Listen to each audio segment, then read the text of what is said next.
The United Kingdom has become a mere shadow of the nation that gave us freedom of speech, freedom of the press, a host of other rights that we take for granted but probably should not take for granted. Nobody knows that better than Tommy Robinson. In May of this year, he was arrested for attempting to cover the trial of a sexual grooming gang in the UK. For speaking out loud on the sidewalk, he was taken to prison. With barely any time to muster a defense, he was tried and sentenced to 13 months in jail. Now, after more than 2 months behind bars in solitary confinement, during which time he was attacked by journalists in the UK. Almost nobody defended him.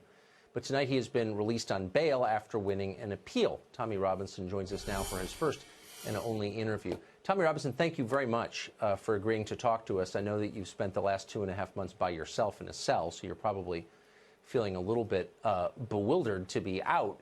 Tell us what it was like for you behind bars. For me, behind bars, the way I was treated, I was taken to a prison with quite a low Muslim population. What I'm known for is criticising Islam, so there's been many planned attempts to murder me and kill me in this country. I was taken to a prison with a low Muslim population of 7%, where things were relatively normal. I was separated from other prisoners, but the prison officers made sure they opened my doors multiple times during the day, and they took me out to play pool and snooker with themselves. I was then taken from that prison and transferred to another prison. And I was transferred to the prison with the largest Muslim population in the UK for a CCAT prison. I was then put on solitary confinement, where I spent 2 months not seeing or speaking to anybody, and they used the reason that I was in danger. Now, they would have had risk assessments before I went there. I was purposely taken to be put in danger so that then that reason can be used to then put me on solitary confinement. And if you think about what has happened in this case, it took a number of hours to take me before a court, prosecute me, unlawfully imprison me, and then it took 2 months with the prisons moving me to prevent my legal access, shortening my legal visits, and it took months before I got the opportunity to go before a judge. Once the judge heard what had happened in the trial, we found so many illegal and wrongdoings within this kangaroo court that then it took another 2 weeks before I was freed.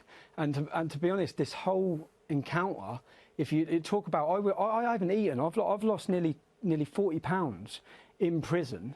I had 1 tin of tuna and a piece of fruit a day. I was supposed to be in Her Majesty's prison service, not Guantanamo Bay. I couldn't open my windows because I was having excrement and spit put through them. I believe this whole process, and Tucker, this isn't the first. I'm sorry to interrupt, but who was putting excrement through your window and spit through your window?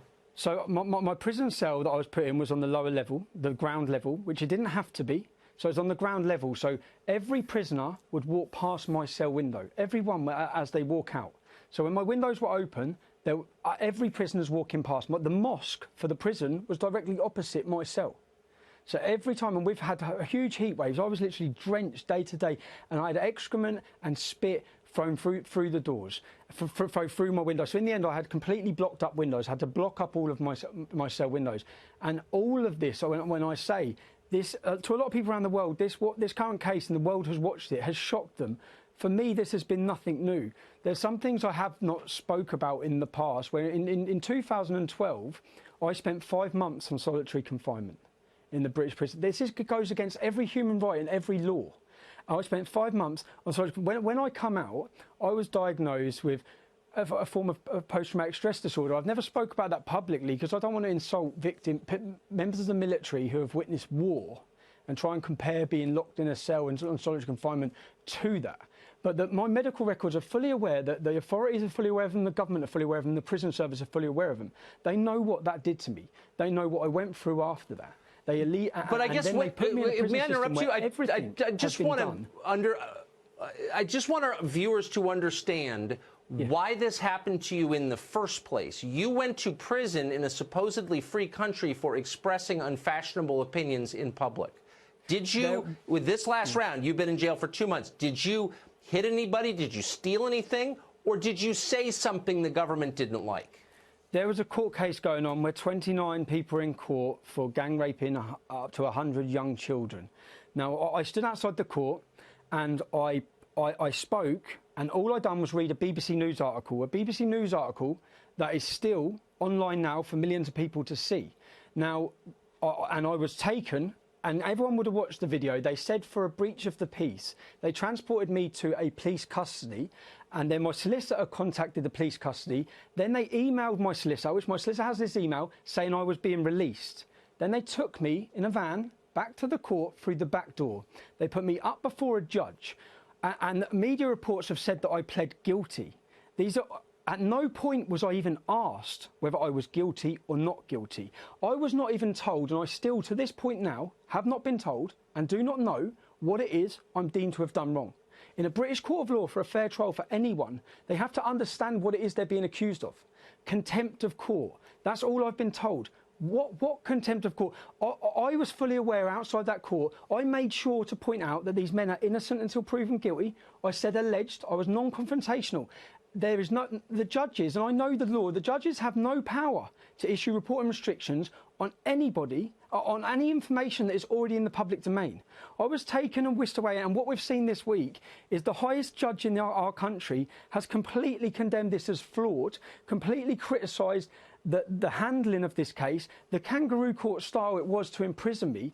And my biggest concern with it is, at this time, that when this has happened, and so many people, I say thank you to the Middle East Forum, a thank you to Congressman Gosar, a thank you to Ambassador Brownback, a thank you to yourself, Tucker, people who come out, because we know that in this country, anyone who speaks about Islam, you can be a complete liberal. The minute you mention, criticise Islam, you are deemed and attacked by everybody. Now, and people put their neck on the line. Let me just ask you now, did anyone defend you? I mean, even if people disagree with you, you would think some would say he has a right, this man has a right to express his opinions. Did anybody defend your right to say what you think is true? Everyone of authority and every media company and mainstream media lined up to completely do hatchet jobs about why I should be in prison and how I deserve to be in prison. And the worst one, I'm reading a human rights lawyer defending why I should be in prison. Now, I'm in prison. I'm facing absolute. Yep. They know what they're doing to me. They know. At the time when I was in prison, they then come and see me in my prison cell and say, police are on their way to your house because there's intel there's going to be acid attacks against your wife.